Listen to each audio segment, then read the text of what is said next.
Alors Adrien, nouveau truc super facile. Hop, comment donc une fois qu'on s'est connecté sur le WHM, comment gérer facilement le domaine euh, qui nous importe, à savoir en l'occurrence test hosting, qui est le domaine que je garde pour mes essais et que j'ai rattaché à ton compte.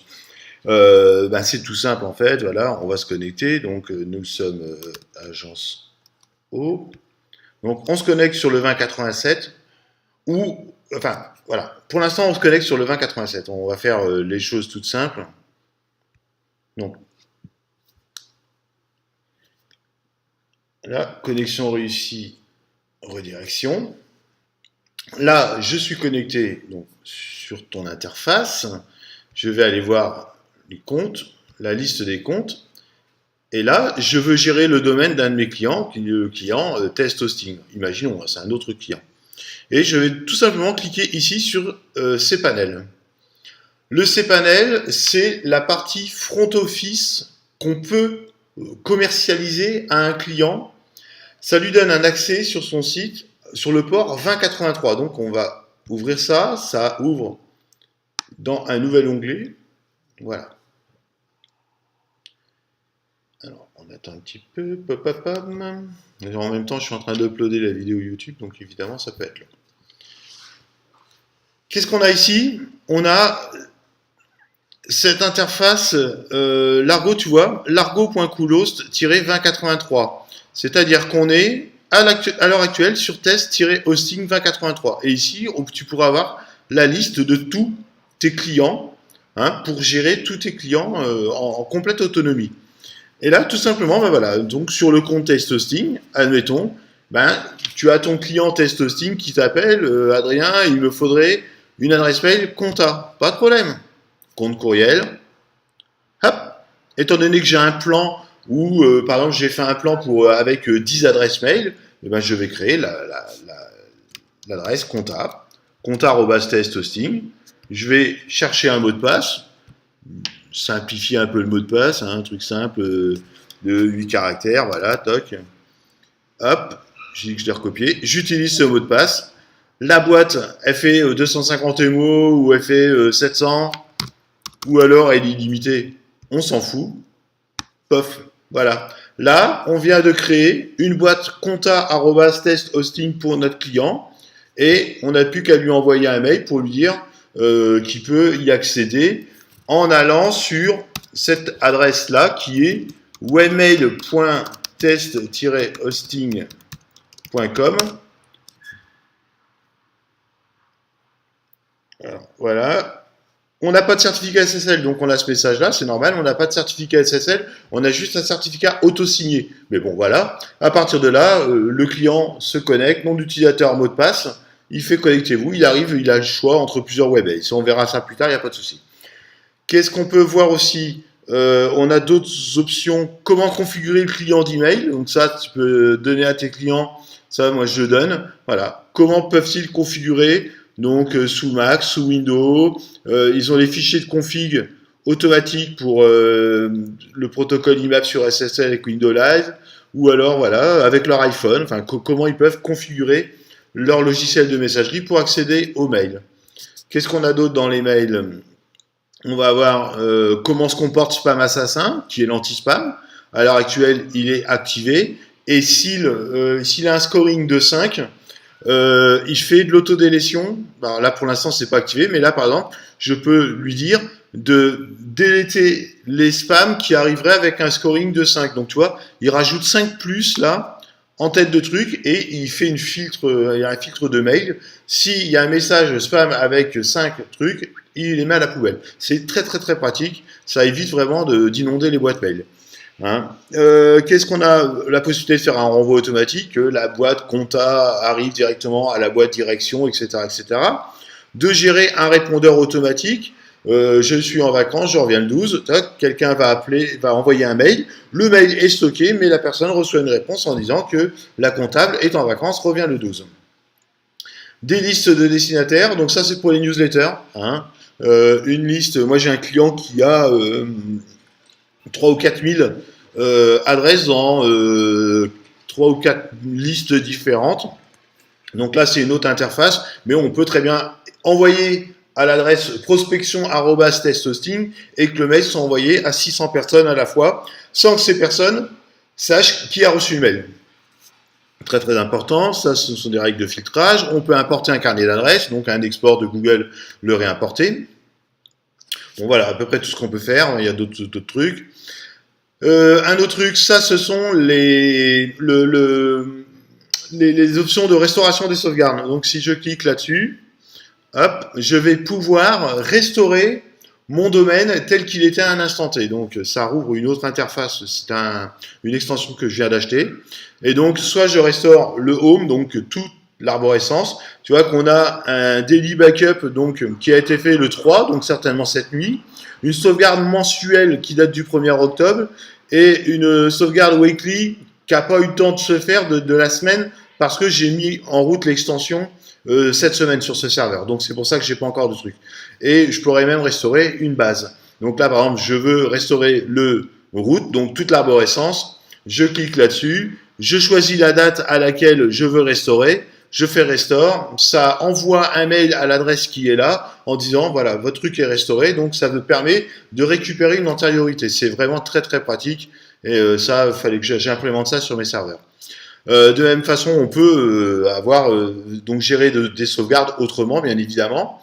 Hein, donc c'est-à-dire récupérer directement un tar GZ du répertoire, de tout le répertoire, que ce soit la base, les mails, enfin tout le répertoire Linux, récupérer un tar GZ du répertoire utilisateur. Là, on peut monter un disque web, c'est-à-dire monter le disque réseau directement sous Windows. Hein, et puis envoyer des fichiers par le protocole NFS ou je ne sais trop quoi, WebDAV. Hein, donc ça c'est tout à fait possible hein, de monter un répertoire. Hein. Après on peut un gestionnaire de fichiers, des fois hein, des petites modifs. Voilà, je veux ouvrir le répertoire principal, montrer des fichiers cachés. Hop. Et donc tu as besoin de faire une modif vite fait sur un fichier. Voilà, donc là on va récupérer toute notre arborescence hein, donc du répertoire home test hosting sur mon Linux, sur le serveur. Donc normalement ça devrait s'afficher là à gauche, voilà, il faut le temps. Donc voilà, je vais dans mon public, dans mon WP Content, hop, allez, on va aller voir vite fait un thème. Voilà, on va pas s'emmerder, tiens, je veux modifier ce index.php, éditeur de code, l'encodage, on s'en fout. Hop, je vais éditer. Ça m'ouvre une fenêtre. J'ai mon code. J'ai même... là, évidemment, il n'y a pas de code parce que c'est juste du PHP de base. Mais enfin, bon, voilà. Hein, et il y a même la coloration syntaxique pour le PHP. Donc, voilà, tu récupères ton truc. Plutôt que de faire un upload FTP, des fois, si c'est pas grand-chose, tu arranges le client et tu fais un diff. Enfin, bon, voilà. Ça peut toujours servir. Donc là, on va fermer. On peut aussi créer des comptes FTP, pareil. Un client veut un accès FTP pour un répertoire bien précis, donc c'est marketing qui doit mettre dans ce répertoire FTP des PDF bien spéciaux. Donc encore une fois, le gestionnaire de mot de passe, voilà, on va mettre ce mot de passe là, on s'en fout. Hop, allez, ouais, on dit qu'on l'a recopié et on veut le mot de passe. Et voilà, ils auront accès au répertoire public HTML/marketing. On peut évidemment les faire pointer où on veut. Hein, ça, c'est un truc pratique aussi. Un autre truc possible avec le cPanel, c'est donc là, tu as des logs visiteurs. Donc, ça te permet de voir ce qui se passe sur ton site. La bande passante, donc la bande passante absorbée par le client pour la journée. Donc, on a vraiment tout un tas de petits trucs. Il y a donc tous les logs FTP, les statistiques. Alors là, on choisit ce qu'on veut. Hein. C'est ici, on choisit ce qu'on veut pour loguer. Donc là, voilà, analogue verrouille ça, mais par contre, Logaholic n'est pas. Enfin, si il est activé, il ne verrouille que ces deux sous-domaines-là. WebAnalyzer analyse tout ça. Donc, on peut vraiment avoir des accès bien spécifiques et donner l'accès aux clients après aux analyseurs de log. La sécurité, on peut refuser des IP. Donc, si tu vois que tu es attaqué toujours par quelqu'un, tu peux refuser l'IP. Un accès au shell. Donc, là, on a dit qu'on l'avait mis. Donc, il faut créer les clés et donc se connecter avec du Java. Mais c'est pas forcément possible, pas forcément obligatoire. Ça, encore une fois, cette interface-là, c'est l'interface que tu peux donner à ton client. Toi, pour accéder au shell, tu passeras par ton WHM normal. Bon, ça, on s'en fout, mais sache que c'est possible aussi.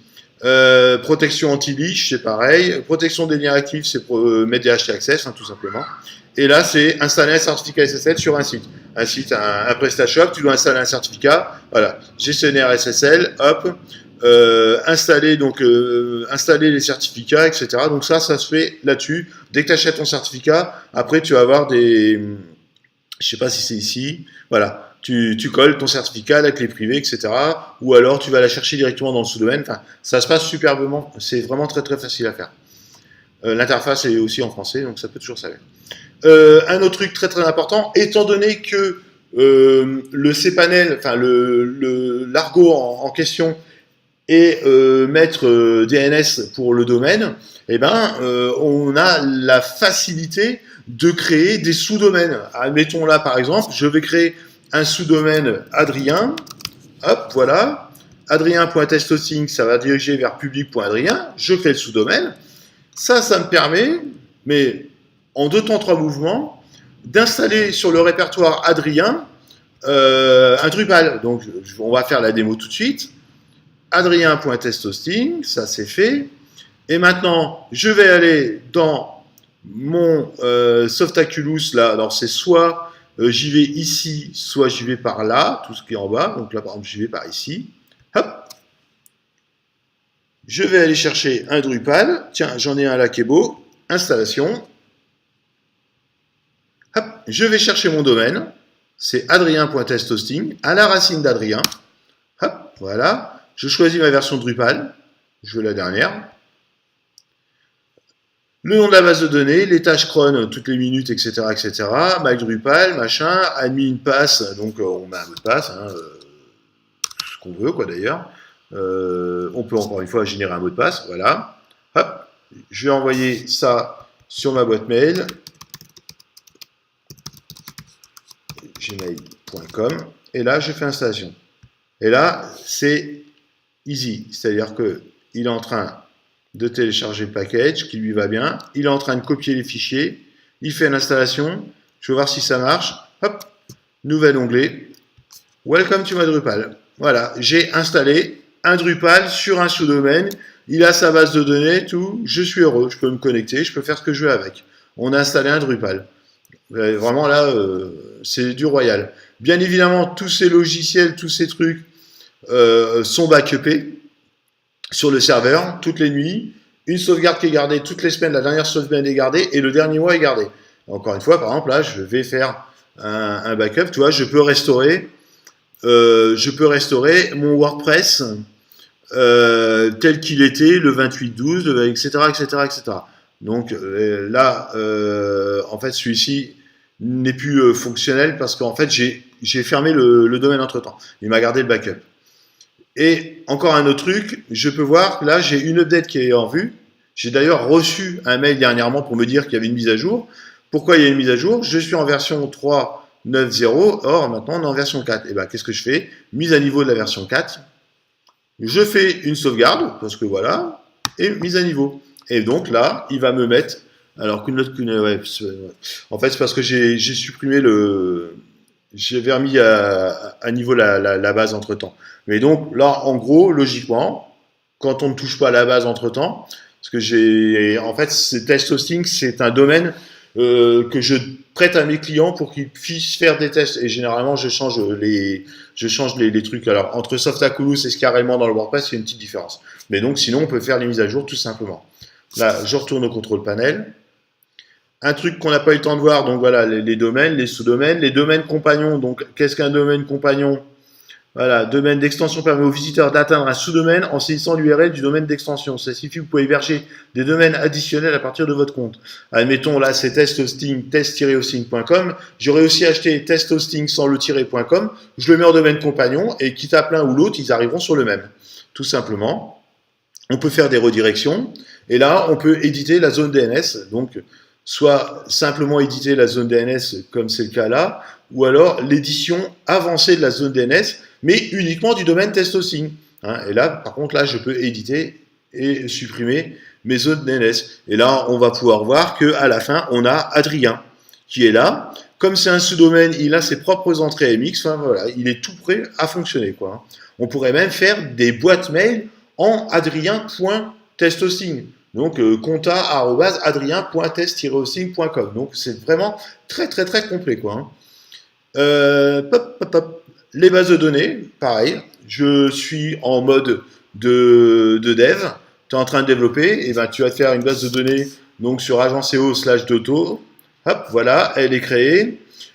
Tu vas, donc, étant donné que tu as cette base-là, tu vas créer un utilisateur de dev, TotoDev, ou alors te dire que tu vas prendre l'utilisateur agenceo1 et tu vas lui dire qu'il peut utiliser la base Toto. Donc, ajouter un utilisateur, l'utilisateur agenceo01, lui permettre d'intervenir sur agenceo Toto en lui donnant tous les droits. Pof, et voilà. Et comme tu fais du dev depuis un WAMP ou un truc comme ça, tu vas pouvoir gérer tes bases de partout. Et ben c'est tout simple. Alors on retourne là. MySQL distant, oui, je veux y accéder depuis cette adresse-là. Donc là, vous rentrez l'adresse IP de l'Agenceo et à partir de là, il n'y a que le serveur en local ou ton poste de dev Agenceo qui pourront accéder à la base MySQL et donc faire le dev, tout simplement. Donc voilà ce qu'on peut faire, ce qu'on peut dire pour faire un rapide tour d'horizon. On peut gérer les extensions PIR, on peut ajouter des scripts CJ ou des modules Perl prédéfinis.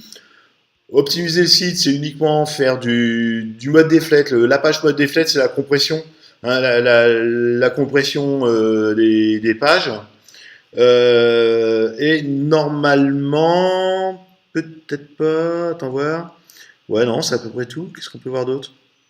Bon, il y a un scanner de virus. Tu peux voir les pages d'erreur, donc et puis les personnaliser, hein, tout simplement. On peut voir les logs, voilà, le registre des erreurs ou le registre d'accès brut. Donc, qui a accédé à Adrien Test Hosting et téléchargé le fichier de log pour pouvoir le consulter.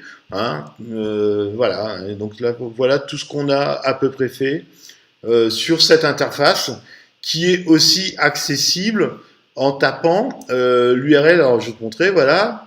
Si, admettons, tu donnes à ton client donc test-hosting.com/2083 cette fois.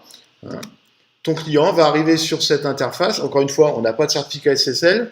Donc, il arrive sur le Largo. Il tape son nom. Il tape son mot de passe. Hop. Et toc. Et là, ton client, voilà, tu lui donnes l'accès. Il n'a accès qu'à son domaine. De toute façon, il est sur son truc. Et ton client, s'il est bancable, eh ben, il va pouvoir créer ses comptes mail. Tu lui fais une formation, il va pouvoir accéder à son site. Ben voilà, comme si c'était toi, quoi. Hein. Il est autonome, il peut créer ses adresses FTP. Et encore une fois, s'il a un plan avec 5 adresses mail, il ne pourra pas en créer plus.